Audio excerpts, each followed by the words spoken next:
Uca Rəbbimiz bugün burada yığışmağı nəsib elədiyi kimi, axirətdə də cənnət bağçalarında bir araya gəlməyi bizlərə nəsib eləsin. Allah Teala son nəfəsimizə qədər bu şəkildə məscidlərə gəlib, onun huzuruna çıxmağı bizlərə nəsib eləsin. Əziz qardaşlar, inşallah bugünkü söhbətimizdə bizim qüsurlarımızdan danışacağıq. Yəni, bir mömin olaraq bizi cənnətdən uzaqlaşdıran qüsurlarımız hansılardır? Bizi Allah qatında dərəcəmizin aşağı düşməsinə səbəb olan mənfi xüsusiyyətlərimiz nələrdən ibarətdir? İnşallah Rəbbimizin izni ilə bu məsələlərə toxunmağa çalışacaq. İlk öncə, təbii ki, hər birimizdə bu hal yaşanır. Ən mənfi xüsusiyyətlərimizdən biri tez hövsələdən çıxmağımızdır, tez qəzəblənməyimizdir. Yəni, baxdığımız zaman görürük ki, Allah Teala bir qüdsi hədisində belə buyurur. Deyir ki, ey Adəm oğlu, qəzəbləndiyin zaman məni xatırla ki, mən də qəzəbləndiyim zaman səni xatırlayaraq o cəhənnəmə atdığım insanların siyahısından adını çıxardım. Yəni, dolayısıyla bu qüdsi hədisdən çıxan nəticə ondan ibarətdir ki, Allahın qəzəbindən qaçmağın yolu qəzəblənməməkdir. Yəni, kim qəzəblənməzsə, o adam Allahın qəzəbindən bir növ rəhmətinə doğru yol tutmuş olacaqdır. Bu baxımdan şeytan bir dəfəsində deyir ki, 3 qrup insan var ki, deyir, mən bu 3 qrup insanı əlimdə oyuncaq kimi oynadaram, deyir. Soruşurlar şeytanlar ki, bəs bu 3 qrup insan kimlərdir? Deyir, birincisi içki içən insanlardır. İçki içən insanlara istədiyimi elətdirərəm, deyir. İkincisi xəsis insanlardır. Xəsisləri çox sevirəm, deyir. Çünki xəsislər Allahı razı salmaq üçün heç bir şey etməzlər, deyir. Üçüncü qrup insanlar isə qəzəbli kimsələrdir. O qəzəbli insanlara da günahları işlətmək mənim üçün çox asandır. Çünki sanki qəzəblənmək bütün günahların açarı kimi bizim qarşımıza çıxmaqdadır. Bunun səbəbini bir alimə soruşurlar, niyə məhz qəzəb? Niyə məhz qəzəb Allahın bəyənmədiyi bir xüsusiyyətdir?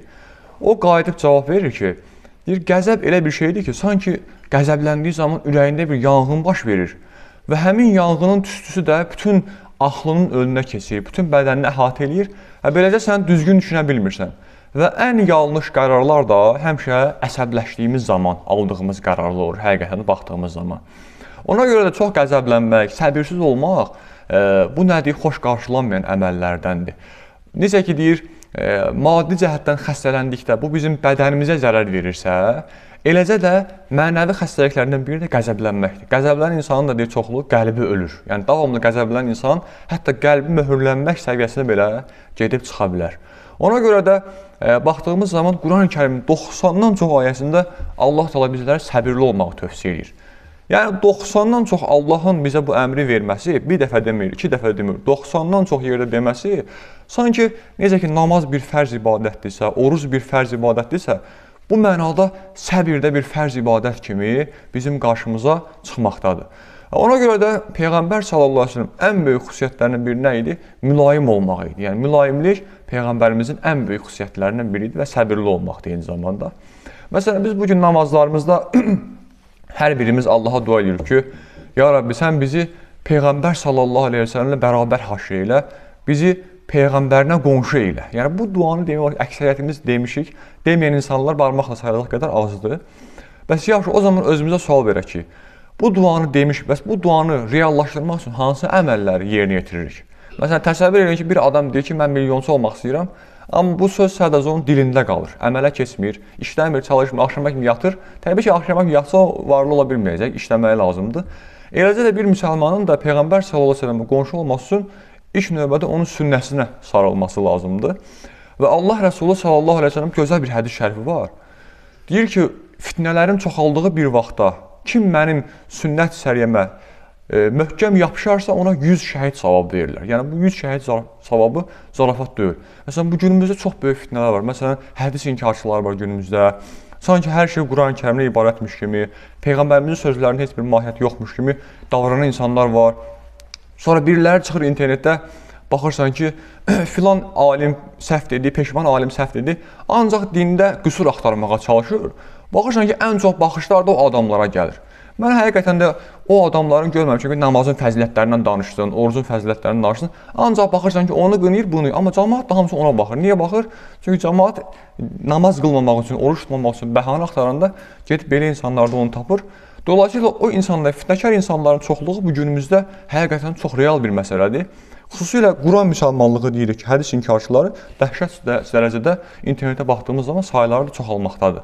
Ona görə də əziz qardaşlar, Peyğəmbər s.ə.v buyurur ki, bu şəkildə deyir, fitnələrin çoxaldığı bir vaxtda mənim sünnəmə, mənim hədislərimə azı dişlərinizlə tutun. Yəni, biri var ön dişlər, biri var azı dişlər. Yəni, çox möhkəm yapışmaq mənasında deyir.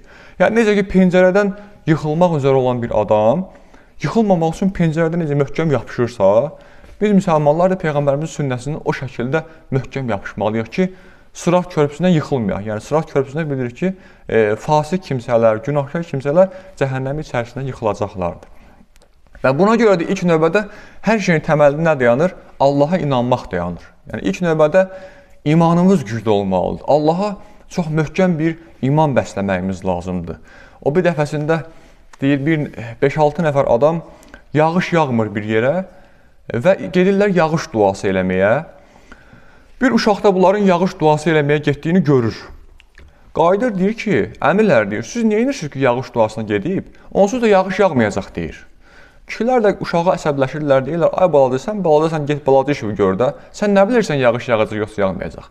Qayıdıb uşaq qayıdır ki, əgər deyirsiniz, həqiqətən də yağışın yağacağına inanacaqdırsa, o zaman çətir götürüb getməyiniz lazım idi ki, islanmayasınız.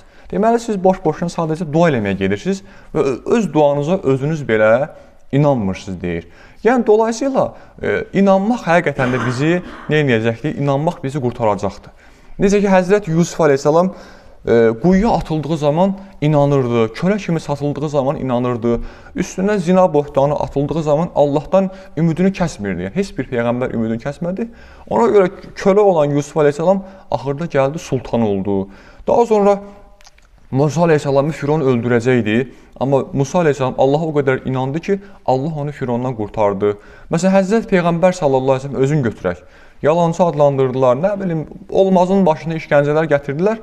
Amma o inandığı üçün, səmimi qəlbdən Allaha bağlı olduğu üçün axırda gəldi, dövlətin başçısına çevrildi. Yəni, bu da bir nədir? Allaha inanmağın mükafatını biz dünyada görürük həqiqətən də. Peyğəmbərlərin timsalında faktiki bu olmuş real gerçək hadisələrdir. Yəni, bu baxımdan əziz qardaşlar, həqiqətən xoşbəxt olmağın yolu nədən keçir? Bəlkə Allaha inanmaqdan keçir. Məsələn, təsəvvür elə ki, bir adamın, elə adam var ki, ayağı daşa dəyəndə, baxırsan ki, qayıdıb daşı da söyür, ayağını da söyür, həqiqətən də çox pis-pis ifadələr işlədir. Amma elə adam da var ki, ayağı daşa dəyəndə sevinir ki, bax, mənim ayağım daşa dəydi, mənim bir günahım bağışlandı. Yəni, bu çəkdiyim əzab günahıma kəffarı oldu. Məsələn, elə adam var, xəstələnir, baxırsan ki, xəstəliyi onu pərişan bir hala salır. Amma eləsi də var ki, xəstələndikdən sonra xəstəliyinə sanki bir stimul tapır özünə, bir Allaha inanc hissi olduğuna görə xəstəliyini daha yüngül keçirdir. Eləsi var ki, xəstəlikdən ağlayaraq ölür, eləsi var ki, gülərək bu dünyadan köçür ki, mən Allaha qovuşacağam, mən cənnətə gedəcəm deyir, gülərək keçir bu dünyadan. Yəni, dolayısıyla inanmaq nədir? İnanmaq insanın həm bu dünyada xoşbəxt olmasına, həm də axirətdə xoşbəxt olmasına gətirib çıxarır. Bu mənada əziz qardaşlar, biz qüsurlarımıza baxdığımız zaman görürük ki, qüsurlarımızdan biri də hər birimizdə olan bir haldır, namazlarımızda nisbətən naqisliyə yol verməyimizdir. Baxdığımız zaman Peyğəmbər s.ə.v nə buyurur? Peyğəmbər s.ə.v buyurur ki, Quran-ı Kərimin bir ayəsində deyir, yəni onlar deyir, namazlarını zay etdilər deyir. Yəni, həqiqətən də namazlarını tərk etdilər demir, namazlarını zay etdilər deyir. Və yaxud da başqa bir ayət-i kərimədə keçir ki, vay o namaz qılanların halına ki, onlar qıldıqları namazlardan qafildilər. Yəni, demək ki, vay namaz qılanların halına deyirsə, sadəcə namaz qılmaq bizi qurtarmayacaq, o mənasına gəlir. Demək ki, namaz qılanlardan da cəhənnəmə gedənlər olacaqdır. Hətta bu mənada gözəl bir anekdot da var, lətifə var. Deməli, deyir, bir günlərim göstəriş xatirinə, özünü ona buna göstərmək üçün, nəsə bir maddi mənfəət güdmək üçün namaz qılan, dünyada namaz qılan bir insan olur. Bu adam axirətə düşdüyündə bunu cəhənnəmə tərəf aparırlar. Nəsə, cəhənnəmin qapısının ağzına gələndə, o cəhənnəm mələyini orada görəndə, əlində də səccadəsi olur. Deyir, ey mələk, burada məscid hardadır, mən namaz qılmaq istəyirəm. Təbii ki, insanları aldada bilər, amma o mələyi orada aldada bilmir. Mələk deyir ki, artıq bura artistik yer deyil, sənin yerin düz cəhənnəmin tam ortasıdır. Ona görə namazlarımızı da xüsusilə diqqət yetirərək nə etməyimiz lazımdır? Sırf Allah rızası üçün, Allaha layiqli bəndə olmaq üçün qılmağımız lazımdır. Və burada baxdığımız zaman, məsələn, Peyğəmbər sallallahu bir hədis şərifi var. Həqiqətən bu hədis şərif çox vacib bir məsələni ehtiva edir. Deyir ki, İnsan bədənində 360 dənə oynaq var. Yəni, bir baş oynağı, əl oynağı, barmaq oynağı, bu çiyinlərin oynaqları, bu sayıları 360 dənədir. Və hər insan deyir, səhər-səhər yuxudan qalxdığı zaman bu oynaqları hər biri gözəl bir şəkildə işlədiyi üçün 360 dənə sədəqə verməsi lazımdır. Yəni, 360 sədəqənin 1 manat nəsil başaq, 360 manat pul edir burada əziz qardaşlar. Və təbii ki, 360 manat pul verməyə heç birimiz burada bəlkə də imkanımız çatmaz. Ona görə də Allah buna alternativlər qoyub. Məsələn, deyir ki, məscidə gələrkən atdığınız hər bir addım bir sədəqə hökmünə keçməkdədir. Dolayısıyla biz gündə bir dəfə, 2 dəfə məscidə gəlsək, gör, biz oynaqlarımızın da haqqını verə bilərik, bədənimizin də, həyatımızın da şükrünü burada tam haqqını orada vermiş ola bilərik. Ona görə də davamlı çalışmağımız, məscidə gəlməyimiz lazımdır. Və namazlarımızı da xüsusi, məsələn, Həzrət Ömər kimi namaza düşkün olmağımız lazımdır. Deyir, bir günlərim Həzrət Ömər radiyallahu anhı döyüşdə yaralayırlar. Nağarırlar bunu yuxudan oyada bilmirlər, yəni özündən gedir döyüşdə yaralandığına görə. Axırda bir nəfər deyir ki, mən bilirəm, deyir, Öməri necə ayılda bilərəmsə. Qulağına deyir ki, ey Ömər, namazın vaxtı keçibdir, qalx. Yəni, o sözü eşidən kimi Ömər nə qədər yaralı olsa da, o baygınlığından oyanaraq, yəni namazını orada əda edir. Daha sonra Həzrəti Əli radiyallahu anh həyatına baxdığımız zaman, onun deyir, bədəninə bir ox batdığı zaman namazda deyir, bu oxun çıxarılmasını istəyir. Çünki namazda elə bir huşu ilə Allaha bağlanır ki, oxun bədəninin necə çıxdığını hiss eləmir. Daha sonra İmam Zeynalabdin rəhmətullahi aleyh, İmam Zeynalabdin nə edir? Deyir, ev yandığı əsnada namaz qılır, namazda olarkən evinin yandığının fərqinə varmır. Soruşurlar ki, ey imam, sən bayaq namaz qılırdın, az qala sənin evin yanmışdı, amma sən bunu görmədin.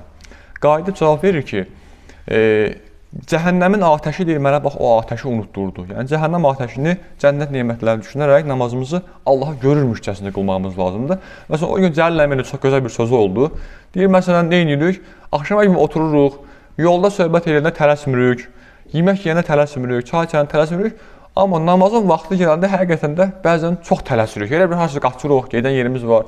O qədər vərdiş eləmişik ki, hətta gedəcək yerimiz olmalıqda bir namazlarımızı tez bazar qılıb bitiririk. Bu da heç yaxşı əməl deyil. Ona görə namazlarımıza xüsusi diqqət yetirməyimiz lazımdır.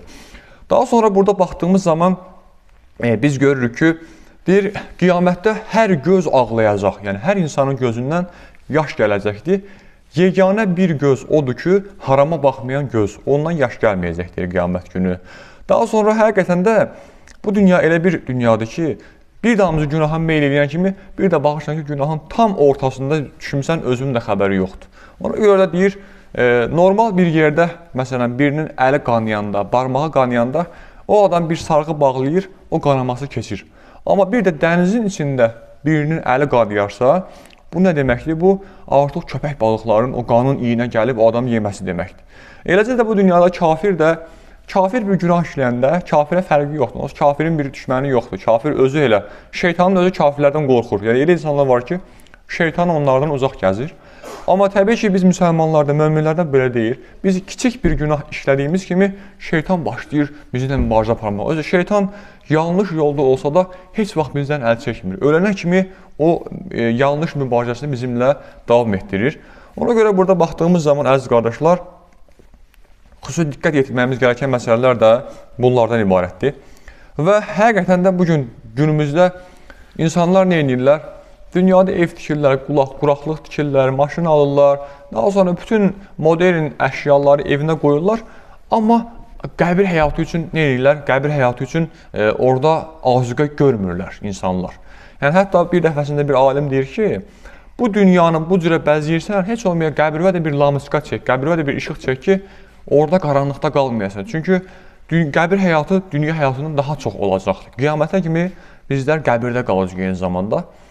Deyir, bir dəfəsində bir imam bir xütbə verir.